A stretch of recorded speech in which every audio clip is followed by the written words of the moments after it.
Hey guys, Chris here for Thoman's Guitars and Basses. In today's Guitar Tech Tips, we continue our series with the guitar techs of our guitar heroes. Today we have the awesome Scott Appleton on the show, who has worked for so many awesome bands like Journey, Def Leppard, Rush, Peter Frampton, etc. He was the guitar tech for Alex Lifeson for so many years, so let's ask him what he does on Alex's guitars. Scott, it's an absolute pleasure having you on the show. How are you doing? I'm doing great. Thank you for having me. I appreciate it. It's great. Thanks for saying yes to this, and I'm very much looking forward to some nerdy, nice piece of information on Alex's preferences in terms of guitar setup. Where would you start? Like, if you got a guitar from him and he'd say, like, "Can you take care of this baby for me?" What would you do first? Basically, usually what happens is if I get a guitar from Gibson, they're probably going to be set up with just 10 to 46s. And Alex plays 1052s. Yeah. So first things first is I'd have to go through and throw the new set of strings on, adjust the tremolo, adjust the neck accordingly, stuff like that. So that'd be the first area. But for the most part, really anything that we got from Gibson was really set up for him. So it was kind of nice. Things were actually tailored very well for his playing style and stuff like that. So it really wasn't a lot of effort on my part sometimes. So what is the typical tuning for Alex? Does he always stick to one tuning, or does he go back and forth between some tunings for different songs? There were some different tunings. We had some other ones like he actually had one guitar that we tuned up a whole step up to F sharp. Wow. Which interesting one. Yeah. So that was dangerous territory for any guitar, but not to mention all of the Floyd Rose. So, we had a couple of different alternative tunings for a couple of the songs on the last record. So, there was a couple of like DAD, AAD type tunings, things like that. Yeah. Let's say you're changing strings on a guitar. Let's say it's like a tour situation and it's time for changing the strings. How would you do it? Like, would you change them all in a go, or would you go per string? I go per string. I just simply do it that way just because it's kind of just the way I was taught when I was first started changing strings on a Floyd. So, for me, we just want to dive in? Yeah, sure. All right, cool, man. Cool. So I have, just for the viewers, I have this Dean Markley signature set 10 to 52, and the guitar right now is strung with standard 10, so 10 46. Obviously, this is how most Gibson guitars will get shipped. So this is a beautiful Axis model. I'm looking forward to give it the Alex Lifeson / Scott Appleton treatment. You're one up on me because I feel bad for the good folks at Dean Markley, but there was no Dean Markley strings available in Nashville yesterday, so I had to go with my buddies from D'Addario for 10 to 52s, but same idea. yeah. It's gotta do the job right now. Yeah. Cool. So, you got to start with taking your all your locking nut stuff off here. So, that's the first one, obviously. I usually try to keep those in order as well, so I just kind of set them off to the side just so I know which one was which. Do you completely remove the locking parts of the nut? I do, yeah. I like to do it that way. Yeah. I just take them all the way off, just set them off to the side. That way I don't have to worry about strings being in the way and anything. Yeah, exactly. It's nicer when you put the new strings on, right? You don't have to sort of stick it through. Yeah, like I say, I try to keep them in order just so I don't, get them too far off. But it's usually where I start right there. And then, obviously, from there I'll start doing one string at a time. So we'll jump in on the low E first. I'll just unwind that bad boy here. Where's my winder? Chaos is overwhelming here, right in front of my face. And this is about the time that I realize I'm an old man and I can't see anything anymore, so the reader. I feel you. Without my contact lenses, I'd be stumbling all the time. Well, welcome to my world. It's contact lenses and readers these days. So how come you change the strings one at a time instead of, like, some people like sticking like a backplate, like a tremolo backplate under the Floyd to stop it from moving, or like Steve Vai's guitar tech, he would like stick in that AA battery, but that works. I thought that was the greatest thing ever. I saw that. It was fantastic. Thomas is awesome, but that only works on an Evo, obviously, because of the carving and everything. But exactly. How come you don't use this tremolo plate? I do if I'm going to take all the strings off, like if I need to condition a fretboard or something like that, then I definitely will. Okay. But if I'm just changing strings, I'll just do them individually. That way I don't have to worry about it. And the drums are in a reasonable position and all that stuff too. How often would you change strings, like on his main guitar? With Alex, pretty much every day.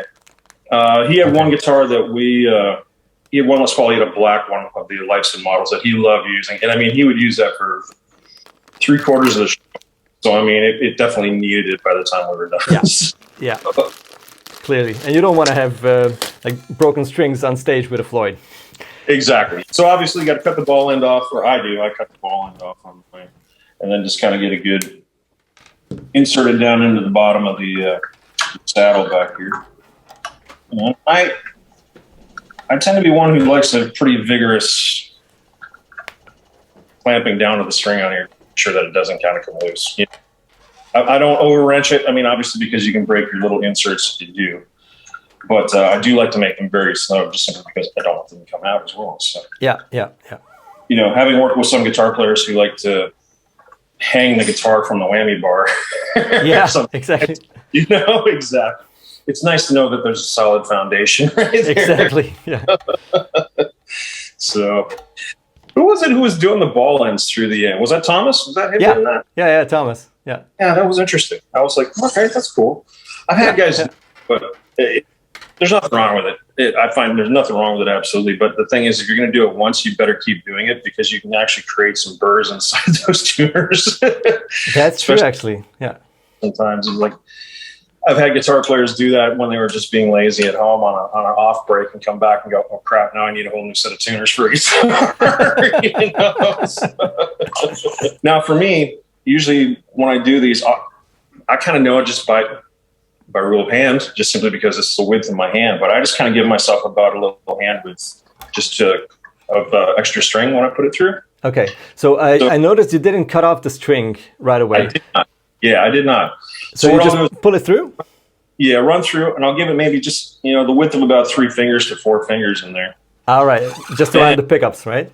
Exactly, yep. Okay. And then I'll tighten it up. So what you may notice then is that I have very few windings around the headstock, around itself, if any. So, I mean, you may go around one time, and that's about it. Try to keep it minimal, especially like in a situation where I don't have a locking tremolo, just simply because that also helps in the fact of just, you know, not having extra strings there to loosen up and go out of tune type thing. So, yeah.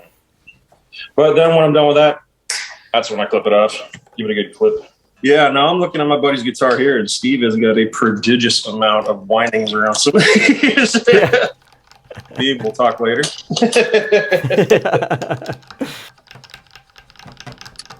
How specific is Alex? It's like super picky with setups and how he wants the guitar to play, or is he more like chilled, like, yeah, make it work, it will be fine?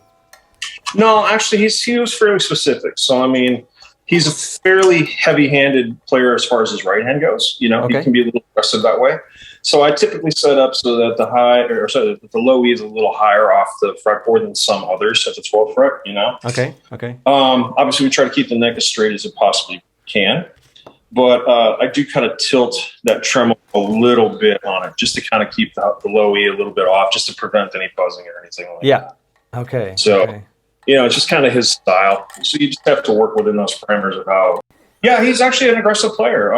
You know, I wouldn't call him like there's a term we use in the state called ham-fisted, where you're just beating the crud out of the guitar. But you know, but he is an aggressive player with his right hand. You know, and that's great. That's his approach. You know? Yeah, I mean that's a sound, right? That influences the tone so much. Exactly, man. How you play. I find myself doing that with Stratocasters a lot personally. Just simply, I don't know, just. More output, I guess, out of the pickups, you know.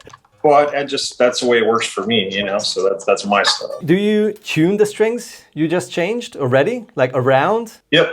Yeah, I'll give them a quick tune. I'm guessing mostly because of the Floyd. I mean, it does make sense to try to keep it as stable as possible. Exactly. Yeah, I'm guessing I will also have to take care of the tremolo springs because this guitar was set up for 10-46. Which obviously means that I will have to adjust accordingly, which is fine, you know. Why not showing it? It's something to be expected and should be done for sure. How many springs does Alex have in his guitars? 3 or 4? We were using 3 on his. So, kind of doing the 2 at the angle and then 1 down the center. All right, so V shape plus in the middle. Okay. Yeah, okay. exactly. Gotcha. Yeah. With the exception of the guitar that we tuned up to F sharp because that just needed everything that I could take. No, wait, you were still using the 10 to 52. Oh, I thought you went for like a 9 or something for the F sharp guitar. No, that was a manly tuning on that one. So wow. That guitar scared me to death every time I went on. Normally, how many guitars did you take care of? Last tour, I had 23. Yeah, the last tour I had 23. Typically, we were around 15 or 16, but with that last tour being what it was as far as like the retrospective on their career, we had a lot more to go through as far as guitars. Took out everything that was sort of iconic or interesting. Anything that was in the closet, I think. We need to buy some guitars. Yeah. Bring them all. Well, it's funny because, normally we have big vaults that we put guitars in on the road, and it was like I had to go borrow one from my buddies at Def Leppard just because I was out of space. So they had an extra one, and they were very kind to let me use it. So thank you. Yeah. With the B and the E, I do something a little bit differently around the tuner, though. I actually do that over/under wrap type thing. Okay. Okay. I'm right now at the B string, so you can. We're right let me know. Here too, yeah. We must have similar string changing styles here.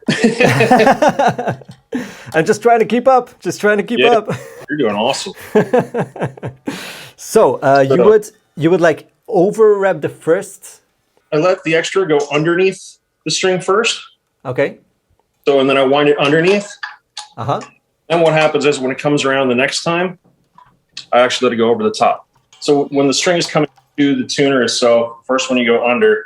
And then the next one you go over the top. So basically what it does, it just creates like a small locking mechanism there for you. I think otherwise, I did the other way around. Either way will work. It just, I usually do it that way simply because that way I know my wind comes back underneath when I come around. You know what I mean? Yeah. So it locks it in place. Just mental thing for me. Yeah. But so that allows me to actually to have minimal winds around that post, but also have it locked so that it doesn't slide through, especially like or something like that, Yeah. So. Like what I usually do on most of my guitars, unless it's like a vintage Fender tuner where you would stick the end of the string in the post, I would go like the first turn above the rest of the string, and the rest, if I do like 2 more, then the rest goes underneath. So there's no crossing, but there's like still some sort of a locking thing, what you just mentioned. Exactly. Okay. It's the same idea. I'm just dyslexic, apparently. And you still leave like slack of like 3 fingers height? Yeah, about 3, 4 2 fingers. To 3? Yeah, 3, 4. Okay. I've got kind of big fingers, so you may want to do 4.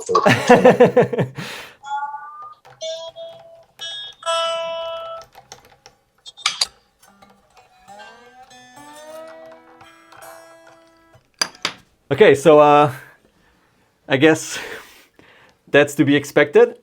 Yeah, man, that's what you're looking at. Yeah. So probably a little bit forward. that Floyd is just way up right now because of obviously going up with the gauge from 1046 to 1052. So we have to take care of that. Yep. Well, I definitely have to take care of that. And mine is actually looking pretty good here. So Steve has set me up very well. Typically what I'll do is I'll make the tremolo as flat to the body as I can. So make it even with it type thing. Back in the old days, they used to tell you to kind of cock it backwards. I found that if you cocked it backwards, you had to kind of pull up on the bar to kind of drop it back in tune sometimes. So if you keep it as flat as possible, it truly floats both ways, obviously. So parallel to the body, yeah. Exactly. Okay. So would that be the second thing you do in case you just realize that it's not like really flat? Yeah. Or would you do something else before you go to the trem? No, and that's, well, typically if you're not changing gauges, you really don't have to worry about it too much. However, like obviously with a newer guitar, if you're, if I had a new one in, that would be the first thing I would look at right there. Okay. And that's one of the reasons too why I try to keep those strings tuned. Because that way I have a good representation of where the actual floating portion is on the tremolo. So then if you stick to the same gauges, you don't have to worry about it at all. Exactly. Even though, obviously you'll go, oh, wait a minute, something's wrong. If you can, I think Maddie even pointed out, he said that John Petrucci could tell right away if that wasn't parallel with the body. It's like once you get familiar with your guitar and in tune, no pun intended, in tune with it, you'll know it right away. Yeah. Probably more or less by the position of the whammy bar itself. It'll either be high or low type thing. So you can tell right off the bat right there. You're going to have to tighten up a little bit there on the inside. On it. Yeah. And luckily, we have the V-shape going on already, so that's going to be fine. And I just tighten it. Do you have like a special method for this, or just guessing, like some experience and just go for it? Mostly just from experience, yeah. So if you're really far off, you give it a couple of really good turns, you know. Yeah. And usually what I want to try to do too is all the time on mine is that I will try to make this as parallel to the inside of the cavity as possible as well. Ah, yeah. Okay. So to the wall, the front wall. Exactly. Because if it's angled, you're creating little binding points for the springs and stuff like that, which you don't want to do. So exactly as parallel to that as you possibly can eye up. And there you go. And of course, in case you are doing it and trying different gauges and you have to adjust the springs, always tune afterwards, because you don't see what you did until you retuned the strings. Exactly. It's a very important part of it. Otherwise you think like, what? Nothing is happening. Yeah, it's a super huge portion. yeah. I was kind of expecting this to happen, obviously. Oh, I'm not that far. Oh, hey, look at you go. Yeah, good work. Got luck. Got lucky. Okay, let me try this in playing position just to make sure that we're close to reality.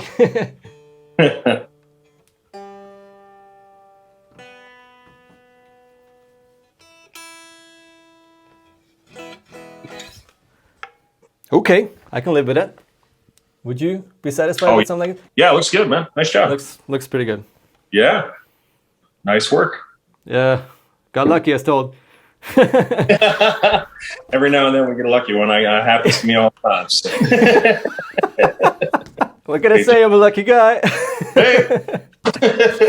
Oh, great. Okay, so we have the tram set up. It's balanced. It's parallel to the body.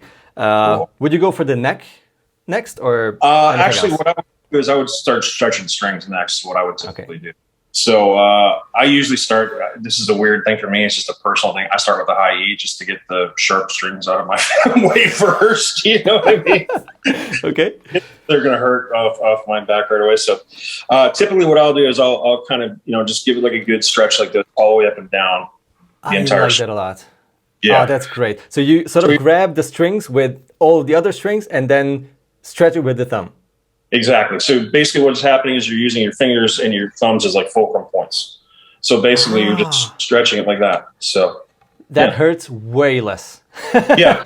I like that. Oh, thank you. Well, for somebody like myself who does this on a daily basis, it helps kind of preserve your hands too, so you actually can have a career. Yeah. So, that's super important. I mean, these kind of things you sort of hate just because it's just not nice to do. But if it's like half as bad because it doesn't hurt your flesh.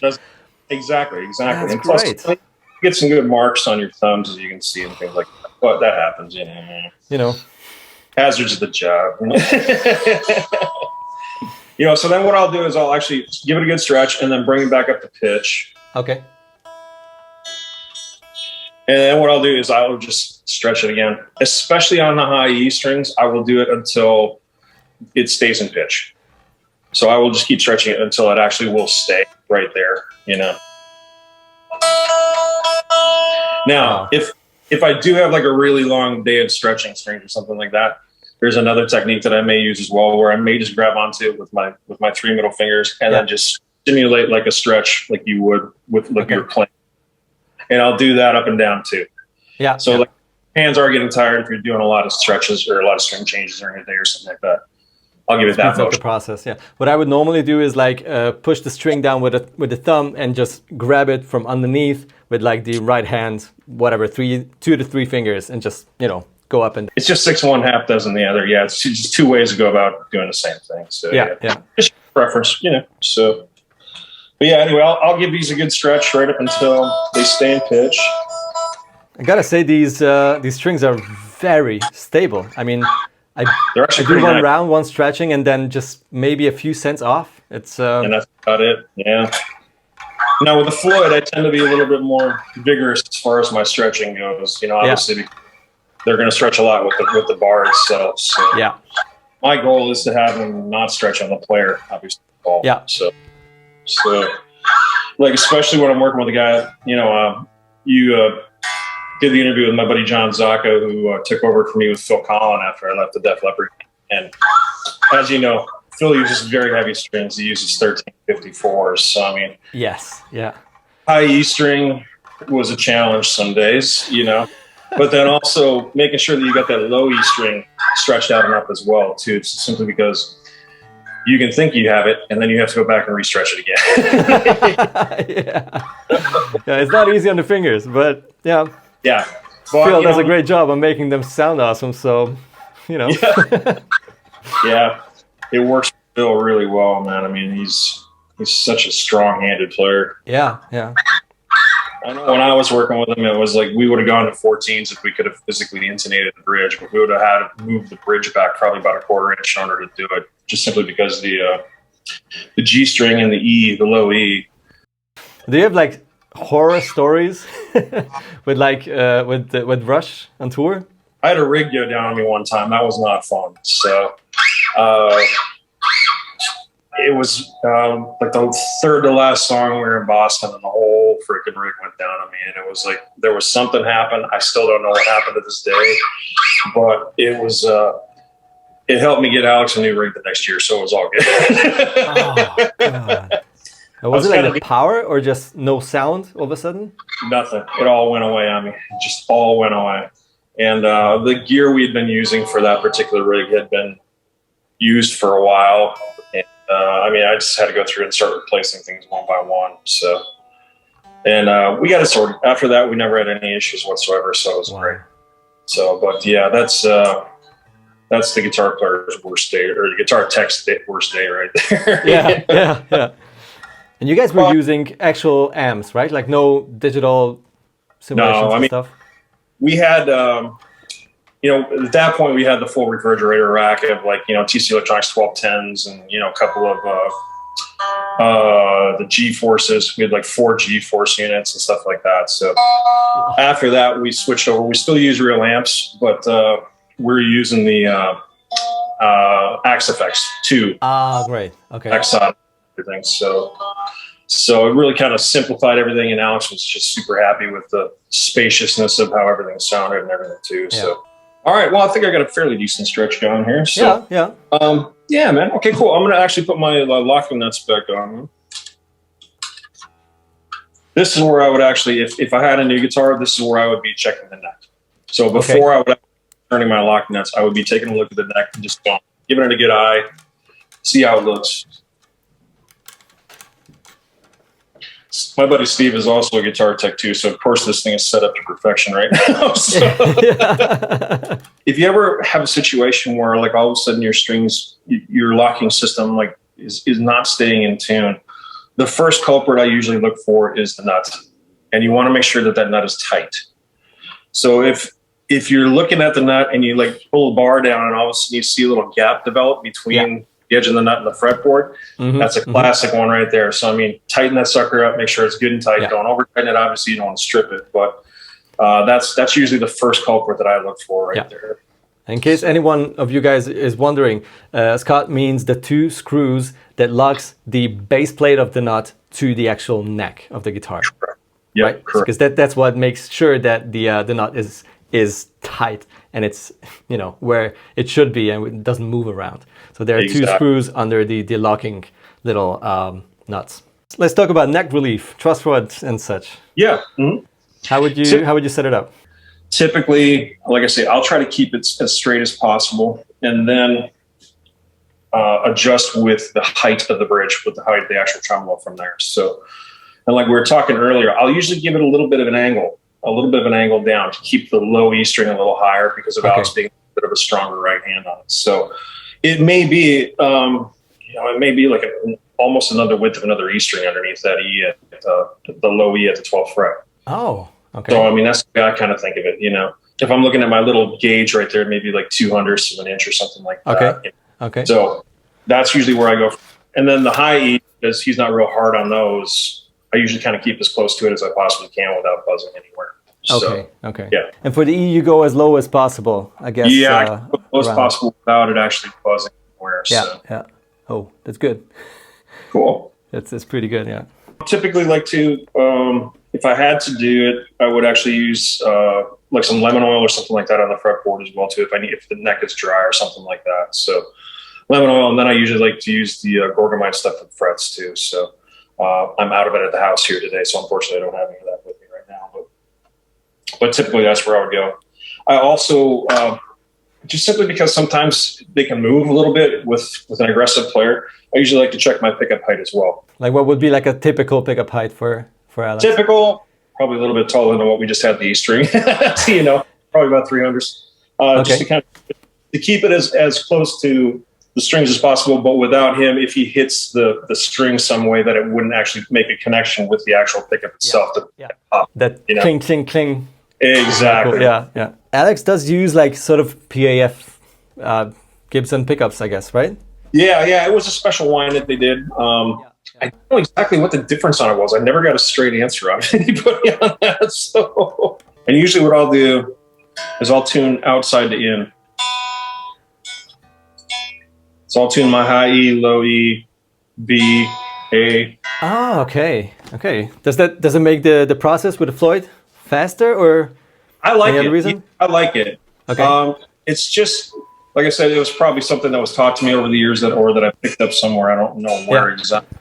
But yeah, that's usually the way I do it.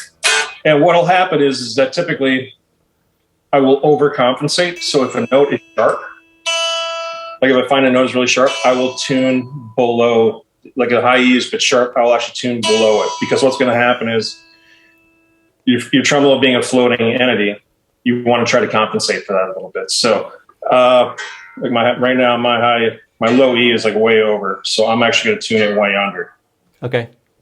So I'm going to tune it. It's maybe like about, I don't know, a couple of cents. Yeah. A couple of cents over. So I'll tune it a couple of cents under. And I'll do that with all my strings. I'll either, if it's sharp, I'll tune under. If it's flat, I'll tune over.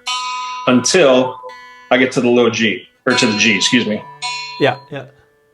And basically what I'll do is I'll kind of hone in on those. So I'll kind of do it, I'll kind of like work, as I work my way in on the strings, I'll work my way in on the tuning as well. So if my high E is far out, I'll tune it, far sharp, I'll tune it far flat. Low E, same thing. And then I'll kind of work my way in as far as tuning into that G. And once I get into that, I'm usually right on. Yeah. Because you want to balance out most of the differences between like the outer strings, and then while you're in the middle, you should be sort of all right with all six already, I guess. Exactly. Oh, great. Yeah. That's a great method. It's just kind of something that, I don't know, it's just, I don't want to say I developed it because I think I just inherited it from somewhere, but it works for me,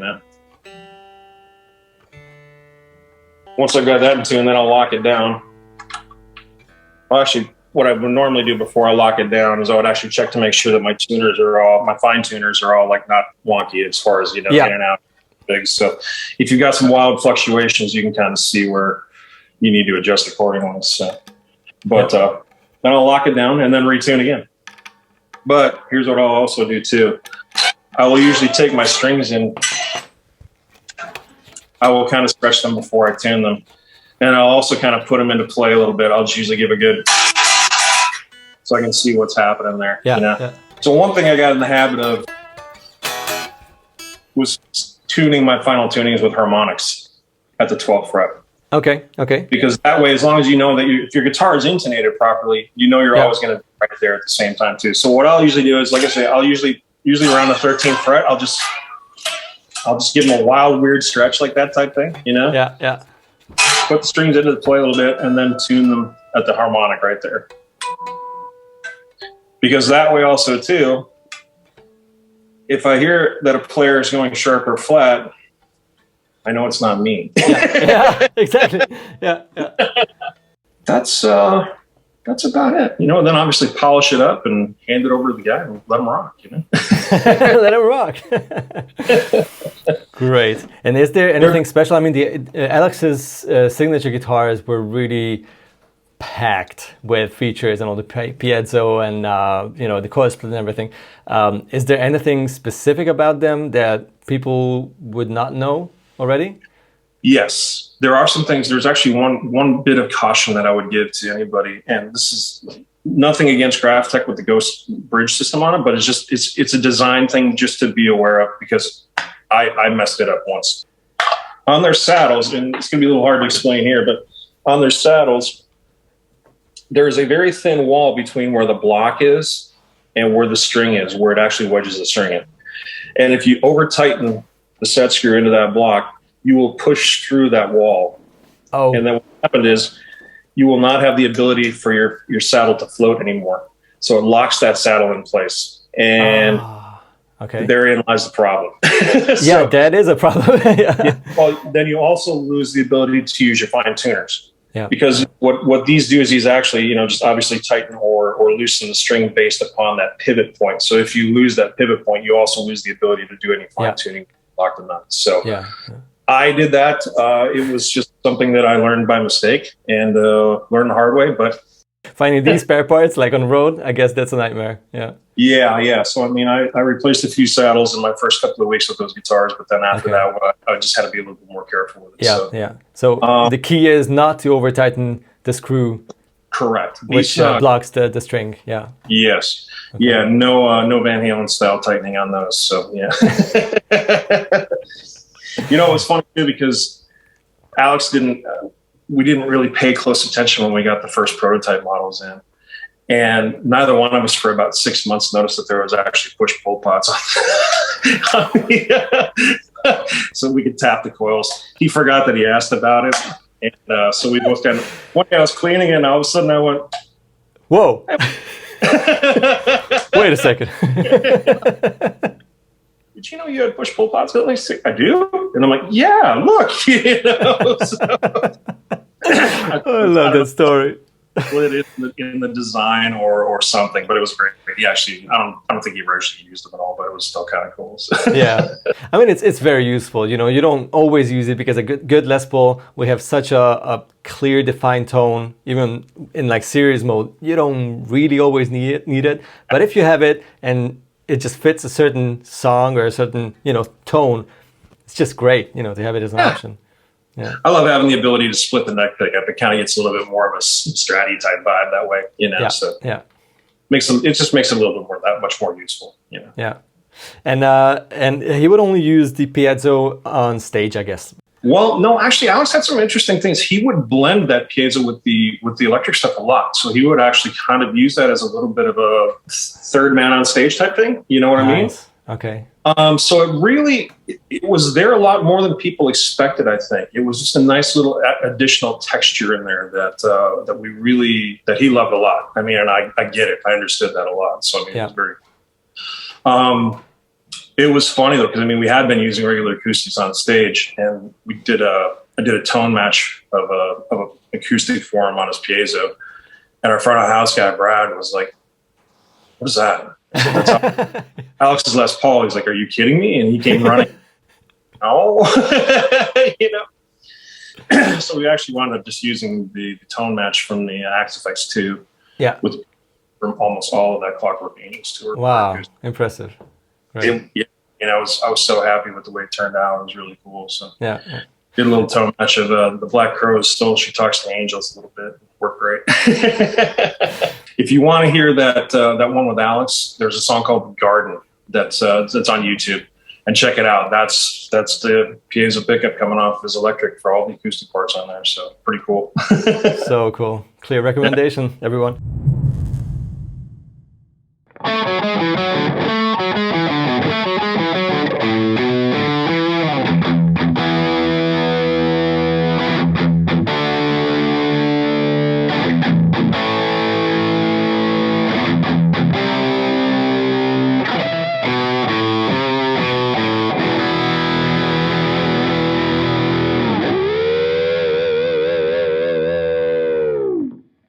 All right. Yeah. So cool, Scott. Thanks a lot for taking time for us. Hey, no problem, man. My pleasure. I really enjoyed it. I love shooting these videos, and especially like stories like yours and just, little tricks. It's just fantastic to see. That's a lot of fun. It's a good time. It keeps me out of trouble sometimes. So.